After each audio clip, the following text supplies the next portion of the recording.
Magandang araw mga kaibigan. Gusto kong i-share sa inyo ang isang viral video sa TikTok at Facebook Reels. Tungkol ito sa mayroong nag-interview, I think Kalye Survey ito. Tinatanong mga tao, sinong mas magaling mangulo? PBBM or si former President Rodrigo Roa Duterte? Okay? Then, i-relate natin itong speech kahapon ni Presidente Marcos Jr. na minamaliit niya ang kandidato ng Duterte Camp, pinapasaringan niya ang dating presidente na wala daw nagawa, maraming kapalpakan. So itong video na ito magpapakita kung sino ang mas magaling. Ito. Si former President Duterte or si PBBM? Bakit ba? Ikaw na, bilis na. Magaling po ito magsalita eh. Uy, hindi ah. Zoe! Hindi ako. Wala ako. Hindi ka naman, ikaw bias, no? Ikaw nga eh. Si Zoe po. Isa lang yung tanong ni Kuya. Opinion nyo lang naman to. Kung sinong magaling. Duterte. Bakit po si Duterte? Mas marami po siyang napatupad na batas tsaka natapos na mga infrastructure. Base po sa pagkakaano ko. Ayan, sige. Thank you po. Mabuhay po kayo. Thank you. Mag-survey, sir. Para po. Sige. For politics lang, so kung sinong magaling mamuno, si former President Duterte po ba or si PBBM? Kay Duterte ako. Duterte. Bakit po si Duterte? Ay, unang-una sa drugs eh. Paano niya yung drugs, na-implement niya yung drugs. Na bawasan tayo talaga ng kaso sa drugs. Yun lang. Buboto na kayo? Ang tanong ko, sinong magaling mamuno sa ating bansa? Si former President Duterte or si PBBM? Parang halos parehas lang. Mas maganda pa si Duterte. Duterte. Bakit po si Duterte? Nabawasan yung mga drug. Drug masyadong magulo. Sige po, thank you po. Kayo, ma'am? Duterte ako. Bakit po si Duterte kayo? Mas maayos. Maayos. Basta, mas maayos si Duterte.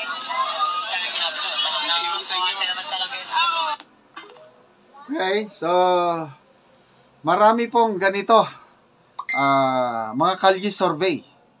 Tinatanong nila, kino-compare, at sa lahat ng napanood ko, karamihan pa ring mga tao, saka yan, mga ordinary tao, tinatanong lang sa kalye, Duterte pa rin.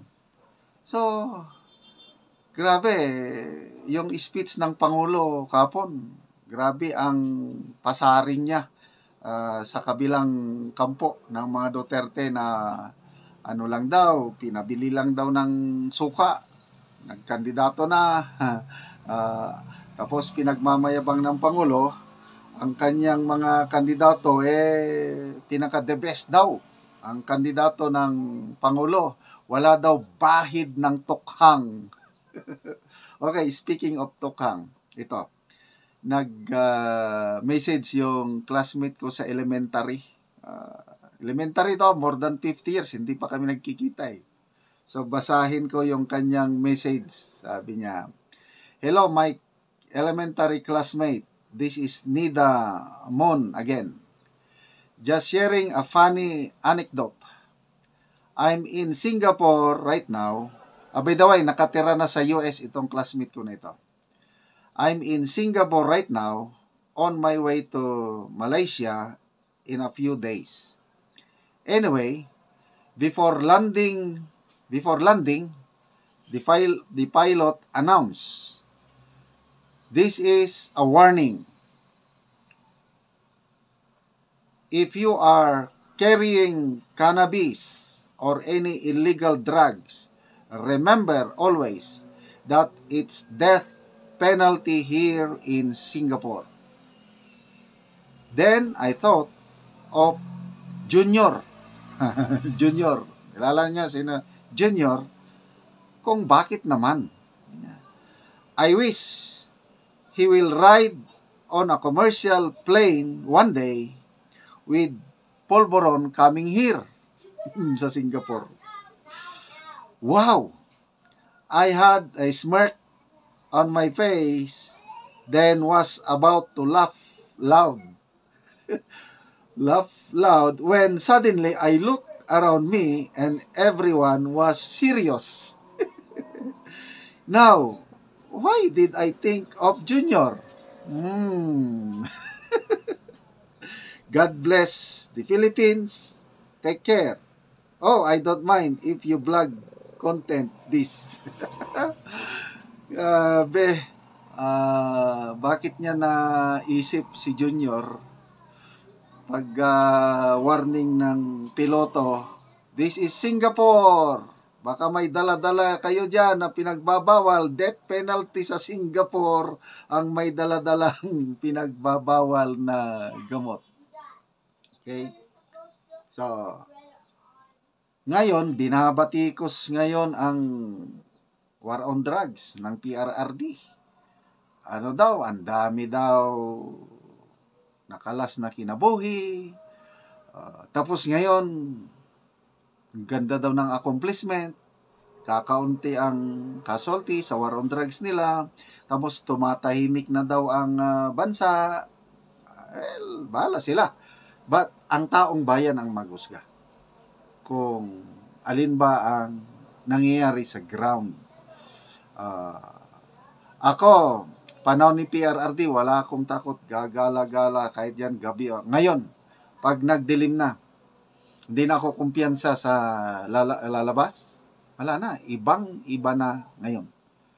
Kaya kanina may napanood din akong reels na, tatay, sabi yung reels, bumalik ka na dahil naglipanan na naman ang mga ito. Pinakita yung mga ginagawa ng mga tao na kalokohan.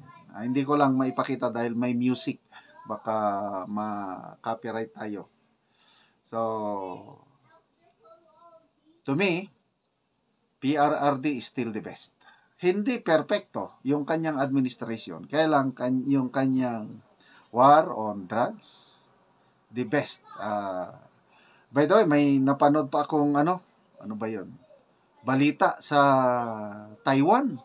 Isang kandidato doon.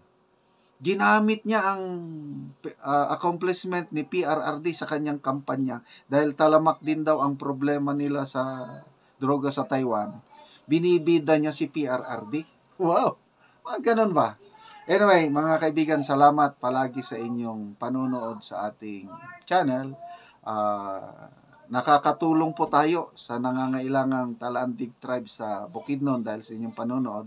Namimigay tayo ng libreng pako at yero sa mga tribo sa Bukidnon, Talandig para ma-repair ang kanilang sira-sirang bahay or makapagpatayo sila ng bagong bahay. Panoorin nyo ang video na ito. Maraming salamat sa tulong nyo. Okay, bahala ko lang. Ginahinabang. Thank you kayo, thank you. Oo, bahal. Tulungan sa namo mi kay para makagatop na mi kay ulan na gyud. Ang atin no anaya. Salamat kayo sa nagkuan og salamat kayo sa tao nga nagpagamit sa Ginoo. Oo. Thank you kayo so much. Sila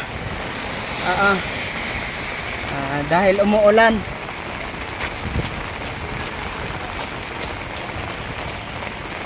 Nanagim mi ato. Thank you, thank you. Oo. Ito na po. Umabot na sa kanilang bahay. At ito na ang kanilang bahay na ipinatayo ito. At ating hanapin ng kanilang bahay na pinatayo. Okay, salamat kayo. Makatop na gid mi. Oo. Di na gid mi maulanan. Oo. Ito po ating hanapin ito ng kahit umuulan. Higayon. Ito po ang kanilang bahay. Ito po ang tulo. Tulog ay kuya lang. Dahil umulan ito, makikita na ang tulo ng kanilang bahay. Ito po. Yun ang tumutulog kayo? Dahil ito nag-uulan. Oh, makikita ito na maraming tubig. Oh.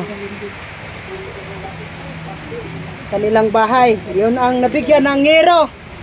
Dahil ito sa mga mahirap na tao. Anong masasabi mo dahil sa nabigyan kayo ng ngero yung bahay ninyo na tumutulo na? Anong masasabi mo? Salamat gid kaayo kay dili namin maulanan kay nakaabot na gid among ngero og salamat gid kaayo sa Ginoo og sayang gigamit nga tao nga mo'y nagpaabot diri sa among ngero og pako. Salamat gid kaayo kay salamat usab sa mga sa nagtan-aw sa YouTube. Og salamat sa iyang gigamit nga tao nga ipaabot niya ang ngero diri sa amo. Di na gyud mi maulanan. Oh? Di na gyud mi maulanan kay niabot na gyud ang ngero. Dahil Salamat gyud kaayo. Oo. Oh, 'yun ang iyong bahay. Kasi tumutulo ng maraming ulan dito sa kanilang saig. Doon po sila nagtutulog.